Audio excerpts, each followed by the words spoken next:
জাতীয় যুব শক্তি কর্তৃক আয়োজিত আজকে মহৎ ইফতার মাহফিলে উপস্থিত আছেন জাতীয় নাগরিক পার্টির সম্মানিত মুখপাত্র আমাদের ইলেকশন কমিটির চেয়ারম্যান জনাব আসিফ মাহমুদ শরীফ ভুঁইয়া, উপস্থিত আছেন নারায়ণগঞ্জের ডন নাকি তার আসলে যেখানে শামীম ওসমান এমপি ছিলেন সেই আসনে আমরা পুনরুদ্ধার করেছি আওয়ামী লীগ থেকে এবং অলসো বিএনপি সব দল থেকে আমাদের সংসদ সদস্য আব্দুল্লাহ আলমী উপস্থিত আছেন, জাতীয় নাগরিক পার্টির যুগ্ম আহ্বায়ক উত্তরায় যিনি ব্যাপক আকারে ভোট পেয়েছিলেন জনাব আরিফুল ইসলাম আদিব, উপস্থিত আছেন আমাদের ঢাকা ৯ আসনের সংসদ সদস্য জাভেদ রাশিদ, উপস্থিত আছেন জাতীয় যুব শক্তির সম্মানিত প্রেসিডেন্ট এবং যার নেতৃত্বে পুরো বাংলাদেশে এই সংগঠন এগিয়ে চলছে। আমাদের সামনে আমাদের উস্তাদুল আসাদা আল্লামা মামুনুল হক উপস্থিত হয়েছেন এবং সবাই আমরা আমাদের ইফতার প্রোগ্রাম থেকে ওনাকে ধন্যবাদ জানাচ্ছি।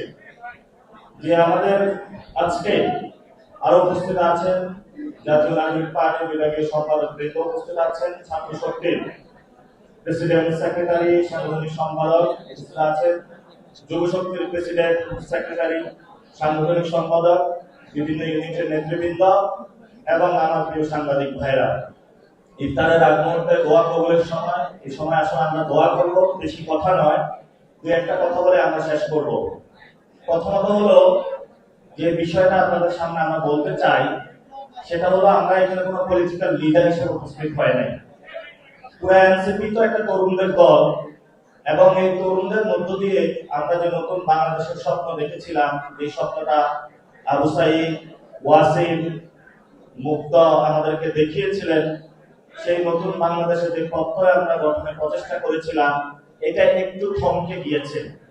তো সেই জায়গায় আমি একটি ছোট্ট চেহারার কথা বলবো আপনাদের সামনে। যদি কথা বলি আপনারা একটু এদিকে যান না, আপনারা তো সবাই এখানে নেতা হয়ে গিয়েছেন, একটু এদিকে যান না, এটা বাদল তুমি একটু এদিকে যান, সবাই নেতা হলে সমস্যা আছে। তো ওয়াসিমের মুখটা কিন্তু আপনারা চিনেন, যে মুখটা হলো সকলের সামনে ভেসে আসে। আবু সাইদ যেভাবে হাত দাঁড়িয়েছিল, ওনারা কেন শহীদ হয়েছিল সে বিষয়টা আজকে বাংলাদেশের মানুষ ভুলে গিয়েছে। ওনারা একটি নতুন বাংলাদেশ গঠন করতে চেয়েছিল, যেই বাংলাদেশে খুনি হাসিনা যারা আমাদের উপরে খুনের রাজত্ব চালিয়েছিল, ফেসিস্ট একটা কাঠামো আমাদের উপরে নির্মাণ করে বাংলাদেশের অগ্রযাত্রাকে বাধা সৃষ্টি করেছিল, সেই যাত্রাকে থেকে আমরা বের হয়ে নতুন একটি সাম্য মানবিক এবং ন্যায় বিচারের বাংলাদেশ গঠন করব। সেই জন্যই ৭১-এ যারা শহীদ হয়েছিলেন, ২৪-এ যারা শহীদ হয়েছিলেন, এই জন্য জীবন দিয়েছিলেন। তো যারা আজকে বলছেন যে ওয়াসিম হলো আমাদের শহীদ, কিন্তু তারা প্রতিনিয়ত সংস্কারের বিরোধী হয়ে দাঁড়িয়ে যাচ্ছে, তাহলে এটা কি শহীদদের সাথে বিশ্বাসঘাতকতা শামিল নয়? স্যার কদিন ধরে কোমরে ব্যথা। এসপি হাসপাতালে চলে যাও। এসপি হাসপাতাল, প্রতিভাদীপ্ত চিকিৎসক ডক্টর এস চক্রবর্তী, অপারেশনবিহীন হাঁটু, কোমর, প্যারালাইসিস সহ আন্তর্জাতিক মানের চিকিৎসা ও রোগ মুক্তির নিশ্চয়তা। এসপি হাসপাতাল, অত্যাধুনিক চিকিৎসা সেবায় অতুলনীয়। আমরা যে নতুন বাংলাদেশটা গঠন করতে চাই, তরুণ প্রজন্ম, এখানে আমাদের 3টা কাজ আছে। একটা কাজ হলো বিল্ড ইউর ক্যারেক্টার, অর্থাৎ আমাদেরকে একটা ক্যারেক্টার হিসেবে মানুষের সামনে উপস্থিত হতে হবে, বড় বড় নেতা হিসেবে মানুষের সামনে উপস্থিত হতে হবে না। মানুষের কাছে যেতে হবে যে মা বাবা আপা আপনাদের কি সমস্যা, এই সমস্যাগুলোর আমরা সমাধান করতে চাই, আমরা সমাধানের রাজনীতিটা করতে চাই। আমরা আপনারা যাবেন যে অনেক বৃদ্ধ বাবা মা যারা চিকিৎসার অভাবে অনেক কষ্টে আছে, তরুণদের পকেটে টাকা নাই, তারা বিয়ে করতে পারে না, তাদের মেন্টাল হেলথের সমস্যা হচ্ছে এবং তরুণরা একটা ফ্রাস্ট্রেশনের মধ্যে দিয়ে চলে যাচ্ছে, অথচ বাংলাদেশের 50% পুরো তরুণ।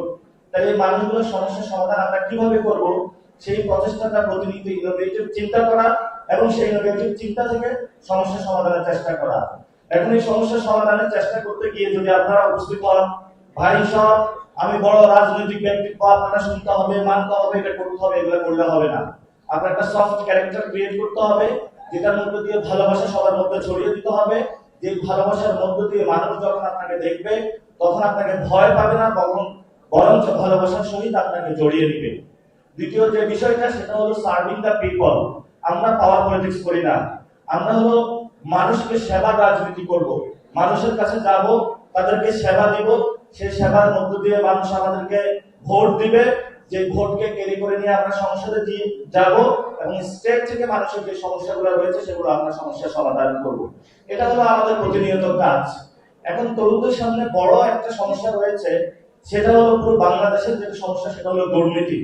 দুর্নীতি বাংলাদেশের একদম প্রেসিডেন্ট হাউস থেকে প্রধানমন্ত্রী থেকে শুরু করে যতগুলো হাউস আছে প্রত্যেকটা হাউস হলো দুর্নীতিতে নিমজ্জিত। এই দুর্নীতি হলো ভোট ব্যাংকও গিয়ে পড়ে, আপনি ভোট দিয়ে আসছেন, দুর্নীতি করে আপনার ভোট হলে নিয়ে যাওয়া হবে। আপনি ব্যাংকে টাকা রেখে এসেছেন, দুর্নীতি হলো ওইখানে ব্যাংকে টাকা গচ্ছা নিয়ে চলে যাওয়া হবে। আমরা যদি এই সিস্টেমগুলো ঠিক করতে না পারি, তাহলে বাংলাদেশের যে অগ্রযাত্রা সেটা আমরা পাবো না। এই জন্য যারা সরকার দলে এসেছেন, আপনারা যেভাবে আসুন না কেন, ঠিক আছে এসেছেন, আপনাদের কাছে আমাদের আবেদন থাকবে একটা, 2001 থেকে 2006 পর্যন্ত যে ভুল আপনারা করেছিলেন, দুর্নীতির সাথে নিমজ্জিত হয়েছিলেন, এই ভুল এবার করবেন না।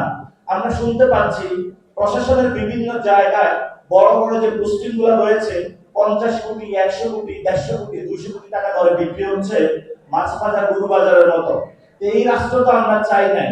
বাংলাদেশ ব্যাংকে এক্সুয়েটার ব্যবসাকে নিয়ে আসা বসায় দিছে, যেখানে আমাদের সবচেয়ে বড় এই সময় হলো ইকোনমিক ক্রাইসিস। এই ইকোনমিক ক্রাইসিসের সময় তারা এমন একজনকে দায়িত্ব দিয়েছেন যিনি আসলে ইকোনমিক ক্রাইসিস থেকে বাংলাদেশের উত্তরণ ঘটাইতে পারবেন না। তাহলে আপনারা কি বলেন যে না, আমার যেখানে হোক দলীয় লোক বসাতে হবে, বাংলাদেশের তরুণ সমাজের কি হলো সেটা আমার দেখার দরকার নাই, আমার দলীয় লোকগুলোরে মোটামুটি সেটেল করতে হলো হবে।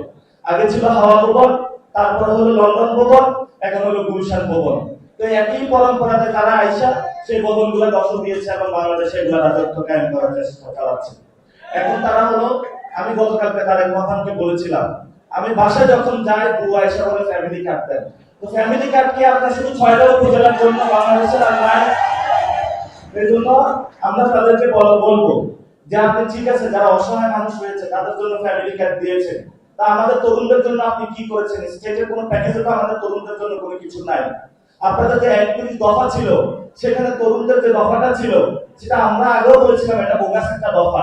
ইলেকশনের পর পর্যন্ত বাংলাদেশের 50% তরুণ, জীবন দিল তরুণরা, রক্ত দিল তরুণরা, তরুণদের রক্তের উপরে আপনারা ভর করে ক্ষমতায় গেলেন, ক্ষমতায় গিয়ে তরুণদের কথা ভুলে গেলেন। এটা হলো নিমখারামি রাজনীতি। এই জন্য সরকারকে আমরা আহ্বান জানাবো, আমরা তরুণরা অনেক কষ্টে আছি, বাসায় গেলে বলে কিরে রাজনীতি করছিস, পকেটে টাকা নাই কেন? আবার এগুলো বাহিরে আসলে মানুষ বলে যে তোমাদের কাছে কি পাওয়ার আছে তোমরা আমাদেরকে দিতে পারবা, তোমাদেরকে ভোট দিয়েছি, ভোটটা তোমরা ডাকাতি করে নিয়ে গেছো, ডাকাতদেরকে তোমরা কেন ধরো নাই? গার্লফ্রেন্ডের কাছে তরুণদের বলে তুমি আমাকে কবে বিয়ে করবা, তরুণ বলে যে আমার পকেটে টাকা নেই। আমাদের ক্লাসের মধ্যে বিভিন্ন জায়গায় হলো ক্লাস শেষে আমরা বসে আছি, সেখানে হলো পড়াশোনা শেষ করি, চাকরিতে যাব, এই তুমি চাকরি করতে আসো, তুমি কি বিএনপির পুরো অঙ্গ সংগঠনে তোমার নামটা লিখিত আছে, তোমাকে আমি চাকরি দিতে পারবো না। এই যদি হয় তরুণদের অবস্থা, তাহলে আমরা তরুণরা কিভাবে বাংলাদেশটা ঠিক করবো? এই জন্য আমরা তরুণদের জন্য একটি সাম্য, মানবিক মর্যাদা এবং ন্যায় বিচারের রাষ্ট্র চাই, যেখানে আমরা সুন্দর মতন বিয়ে করতে পারবো, পকেটে টাকা থাকবে আমাদের, যেখানে আমরা মা বাবার কাছে টাকা নিয়ে তুলে দিতে পারবো, যেখানে আমরা একটি নতুন বাংলাদেশ সবাই সুখী শান্তিতে বসবাস করতে পারবো। এটা কোনো রকেট সায়েন্স না, এটা সিম্পল হিসাব। এই সিম্পল বিষয়ে প্রধানমন্ত্রীকে বুঝতে হবে। আপনি নিজেকে দাবি করলে হবে না যে আমি তরুণদের পক্ষে। তরুণদের প্যাকেজ দিতে হবে, কাজ করতে হবে, তাহলে আমরা বুঝবো আপনি আসলে তরুণদের পক্ষে। সে প্রত্যাশা রেখে আমি আমার বক্তব্য শেষ করছি। যারা আপনারা এখানে আজকে উপস্থিত হয়েছেন, আমাদের চাঁদাবাজি, সন্ত্রাস, দুর্নীতি এর বিরুদ্ধে লড়াইটা চলমান রাখতে হবে। যে যত কথাই বলুক না কেন, আমাদের এক পা হলো পিছপা হওয়া যাবে না ইনশাআল্লাহ।